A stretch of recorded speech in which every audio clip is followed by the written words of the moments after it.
Question number 18 क्या बोल रहा है, one end of a string of length L is connected to a particle of mass M and the other end is connected to a small peg on a smooth horizontal table. कि ये एक horizontal table है, ठीक है, और उससे एक point को तो अपन ने क्या किया, और साथ में एक और आगे भी पढ़ लेते हैं सवाल।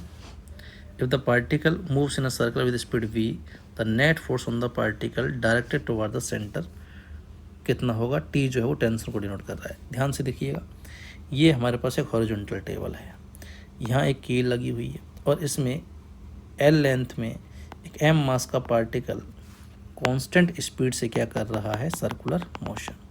तो यूनिफॉर्म सर्कुलर मोशन करेगा, क्लियर है। अब अगर मैं इसका एफबीडी बनाऊं तो इसका जो सर्कुलर मोशन हो रहा है वो हॉरिजॉन्टल प्लेन में हो रहा है, वर्टिकल में कोई मोशन नहीं हो रहा, तो वर्टिकल में फोर्स बैलेंस रहे होंगे। तो वर्टिकल में ऊपर जो एन लग रहा है नीचे वो एम जी को क्या कर रहा होगा, बैलेंस, जिसका सर्कल में घुमाने में कोई कंट्रीब्यूशन नहीं है। तो केवल यहाँ टुवार्ड द सेंटर जो है वो टेंशन लग रहा होगा और कोई फोर्स नहीं है, तो यही टेंशन क्या दे रहा होगा, सेंट्रीपिटल फोर्स। तो इसमें नेट फोर्स कितना हो गया, टेंशन, और इसकी वैल्यू ही कितनी हो जाएगी, mv²/L हो जाएगी। क्लियर है।